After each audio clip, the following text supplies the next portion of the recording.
Every Pavlov weapon has its advantages to a point, being great at any range, kill speed, being really cheap, or being very optimizable with attachments, but not every weapon in the game can fill out these check marks. Coming across players who use these weapons is very uncommon. Most of the time, they are overlooked and left in the dust. Here are the top 5 worst weapons in Pavlov. Let's start it off with a rifle. It can be found on the counter-terrorist side of S&D, and it only costs $2,300.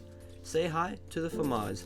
Though it can be really useful from its high damage rate, the only problem is you couldn't hit your shots if it weren't for the weapon's iron sights and recoil. These unmovable iron sights can be really difficult for a new or moderate player to use. It's very hard to get the sights to align up or even see down of. And when you finally get them to align, the recoil is going to throw you off. Jumping to the stars, the FAMAS's recoil is certainly compared to the AK-12's. The AK-12 only being you can place sights and grips on it. The FAMAS really shines from its close range attacks.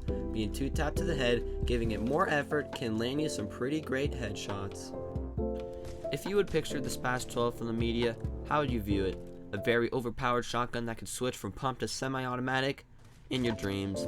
The SPAS-12 cannot live up to its name in Pavlov. Ranging in at a price tag of $1,800, this shotgun is capable of shooting a fully armored person in 7 to 6 shots, which is compared to the pump shotgun being at 3. SPAS's only advantage is motivating the opposing team to purchase helmets. It's also one of the weapons where its foldable stock has a purpose. Moving on from the SPAS, if you give it $2,200, you get the Sega 12. This 20-round drum shotgun is basically considered a full auto SPAS for a higher price, still having to take 7 shots from a mid-range kill. This weapon has a very high investment price for a low outcome reward. This effect implies for the entire shotgun class. Shotguns are only prioritized for close range attacks. More of the time it's a 50-50 chance to catch a kill with a shotgun. Vector! Oh yeah! So the weapon I'm talking about is the entirely different Vector from the TTT game mode. The TTT Vector, as it's called, has no recoil compared to the actual one, the one that is used for SND, Team Deathmatch, and every other game mode.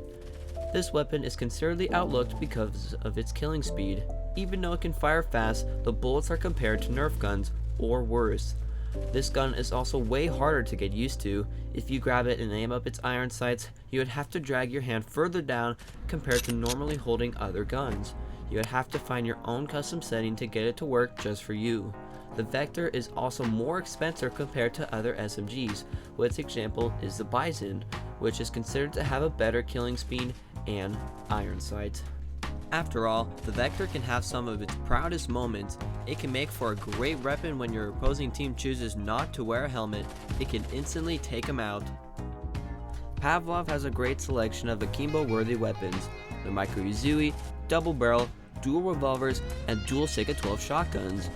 Many of them can be really effective for taking out enemies at a short or even mid-range distance.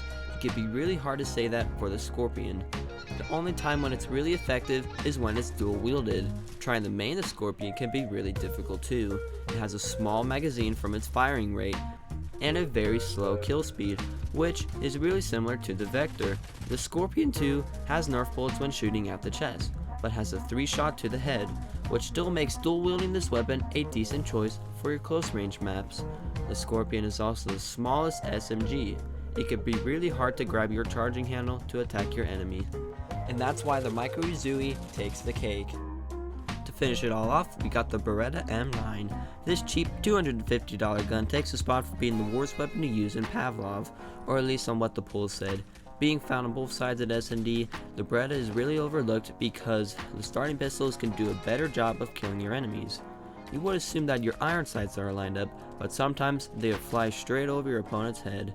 There are also many better pistols to use than the Beretta, which is the 5.7, that deals the same damage as the M16. The Beretta M9 can have some decent moments like it having its own gun skin and it has less recoil than the 5.7. Should you main the Beretta in pistol rounds? No. There are many better options and the Beretta isn't really one of them. So there you have it, the top 5 worst weapons in Pavlov. Even though that they are seen as the worst to the common player, they can be really overpowered if you choose to commit to them. The Famas as an example, it can be really overpowered if you learn its recoil and aim training with the iron sights. It can take out an enemy in a couple of seconds. If you think you have a weapon that is worse than I described, leave a comment about it below. Thanks for watching, and I'll see you all in the coming weeks to come. Goodbye.